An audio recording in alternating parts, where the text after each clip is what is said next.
केसी त्यागी sir, ये इतना जरूरी गैर जरूरी मुद्दा है क्या कि विपक्ष ने अगर कोई मांग रखी तो मुख्तार अब्बास नकवी कह दें कि कभी नहीं बुलाया गया, ऐसी परिस्थिति में स्पेशल सेशन सेंसिटिव है क्या? सदन में अगर बात रखी जाएगी ज्यादा दूर तक पहुंचेगी क्या अक्रॉस बॉर्डर इटसेल्फ?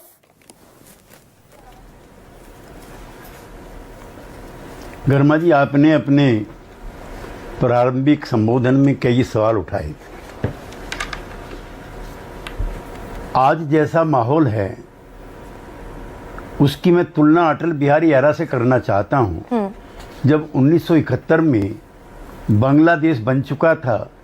मेरे शहर गाजियाबाद में जनसंघ उस समय हुआ करती थी, उसका अधिवेशन चल रहा था और बलराज मधोक साहब जो थे वो अध्यक्ष थे पार्टी के, लेकिन अटल बिहारी वाजपेयी सबसे तेजस्वी नेता थे।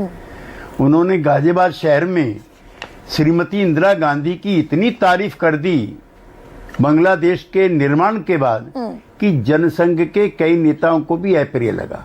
हम तो उन परंपराओं के मानने वाले हैं। एक दूसरा, मैं सभी से कहना चाहता हूं, ना कांग्रेसी विद्रोही देशद्रोही हैं, ना हमारे सपा के मित्र हैं, ना कोई और हैं, सब देशभक्त हैं। लेकिन दो युद्ध इस समय चल रहे हैं, इजराइल फिलिस्तीन, रूस और यूक्रेन का। मेरी थोड़ी बहुत विदेशी मामलों में सुकेश जी को जानकारी है कि मेरी रहती है रुचि। जो जुल्म जातियां फिलिस्तीनियों के साथ हुई हैं शायद सेकंड वर्ल्ड वार में भी ना हुई हो। 150 साल लगेंगे, पहले जैसा इजराइल ने बर्बाद कर दिया है उसको दोबारा बनाने में। मैंने उस पर लेख भी लिखा है। लेकिन क्या इजराइल में कभी ये मांग उठी कि हमने इतनी जुल्म जाती क्यों की? क्या वहां के किसी नेता प्रतिपक्ष ने इस तरह के सवाल किए? एक दूसरा, रूस ने यूक्रेन को लगभग समाप्त जैसा कर दिया है और ट्रंप को भी ये कहना पड़ा वहां के प्रधानमंत्री के लिए कि आप नॉन सीरियस हैं, जो टीवी चैनल पे भी आया। तो क्या, जबकि रूस का ही हिस्सा, यूएसएसआर का ही हिस्सा किसी जमाने में यूक्रेन था। हाँ। तो अपने एक और आपने खुद ही कहा और मिस्टर सिन्हा ने भी कहा, बहुत दिनों के बाद, मैं कश्मीर पे भी मेरी थोड़ा रुचि रहती है, मैंने कुछ लेख भी लिखे हैं। कश्मीर में ऐसा वातावरण बहुत दिनों के बाद बना है।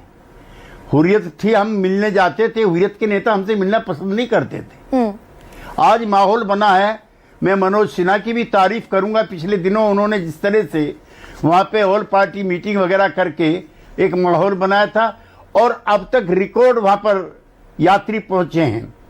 और उसके साथ साथ ही उमर अब्दुल्ला ने जिस तरह से सारी स्थिति को कंट्रोल करके पूरी कश्मीरियत का सवाल बना करके पाकिस्तान के सामने खड़ा कर दिया है, वो भी काबिल तारीफ है। सर, वो जो जम्मू कश्मीर की विधानसभा में माहौल दिखा, उमर अब्दुल्ला ने पार्टी लाइन से ऊपर उठकर कहा कि मैं किस मुंह से उन बच्चों से राब्ता कायम करूं जिनके वालिदैन खून में लिपटे हुए कश्मीर की वादी से घर लौटे।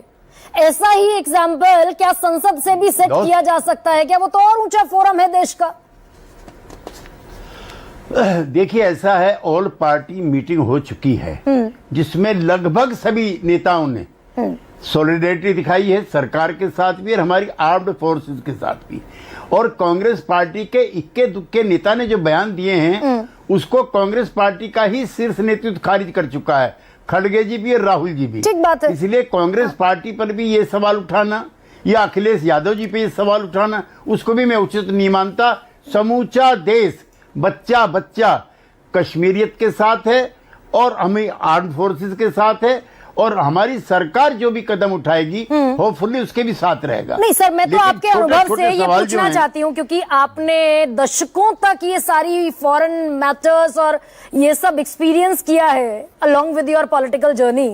ये सर मौका, परिस्थितियां ऐसी हैं क्या, हो सकता है क्या कि पार्लियामेंट जैसे सबसे ऊंचे फोरम से ये एक नजीर पेश हो पूरे फॉरेन कम्युनिटी के सामने, तमाम देशों के मुल्कों के सामने, कि भारत एकजुट है, सॉलिडारिटी से शाना बशाना हर इंसान खड़ा है सरकार के साथ?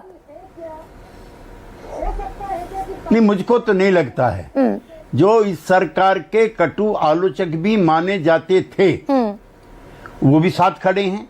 माइनॉरिटीज के सवालों को जो उग्रता के साथ उठाते थे, वो भी खड़े हैं। और जहां घटना हुई है, मैं तो पिछले लगभग 50-52 साल का मेरा अनुभव है, तब से जा रहा हूं मैं। 78 में कभी पहली बार गया हूंगा मैं, तब से लेकर अब तक मुझको तो नहीं लगता है कि इतना स्ट्रॉन्ग विल जो है कश्मीरियत का जो बनाया शेख अब्दुल्ला ने, फारूक अब्दुल्ला ने, उमर अब्दुल्ला ने, उसका मैनिफेस्टेशन जैसा आज हुआ है शायद कभी हुआ हो। आज तो हुर्रियत का भी कोई आदमी, तो फिर तो इस तरह के बयानों की, तो फिर तो इस तरह के बयान जो मुख्तार अब्बास नकवी दे रहे हैं सर, क्या जरूरत है क्या इस तरह के बयानों की कि युद्ध जैसा माहौल है और आज तक ऐसा नहीं हुआ कि सदन बुलाया गया हो? युद्ध जैसा माहौल कह रहे हैं मुख्तार अब्बास नकवी, कब विशेष सत्र बुलाया गया युद्ध जैसे माहौल में? तो मैं नकवी जी के बयान को मैं दूसरे तरीके से नहीं लेता। तुनीत सिन्हा जी की बात में मानता हूं, मैं खुद भी कहना चाहता हूं कि विपक्ष की ये मांग स्वागत योग्य है, इसमें कुछ गलत नहीं है। ठीक है, समय आएगा, जिस दिन वो समय आएगा जब प्रधानमंत्री देश के नाम संविधान जारी करेंगे और राजनाथ सिंह जी घोषणा करेंगे, समूचे देश को हम उसके साथ रखेंगे सर। लेकिन मेरी छोटी सी बुद्धि है सर, छोटी सी जो समझ है, उसके हिसाब से सवाल आपके सामने रख रही हूँ। गलवान कॉन्फ्लिक्ट में मैं खुद थी, लद्दाख में, जब 20 सैनिक हमारे हलाक हुए। उस वक्त बाकायदा राजनाथ सिंह ने लोकसभा में बयान जारी किया, लेकिन जो विपक्ष की मांग थी कि भाई बहस हो जाए, समझ में आ जाए कहां चूक हुई, कैसे इन्फिल्ट्रेट हो गया, गलवान वैली तक इन्फिल्ट्रेशन हो गया, बहस नहीं हुई सदन में। तो ऐसे मौकों पर जिम्मेदारी से बहस करनी और करानी जरूरी हो जाती है क्या? आज जरूरी हो जाती है, मैं उसको बुरा नहीं मानता, लेकिन शशि थरूर के भी बयान से मैं सहमत हूं कि इस तरह की चूक कहीं भी। अमेरिका में क्या हो गया था, जो दुनिया के सबसे शक्तिशाली मुल्क है,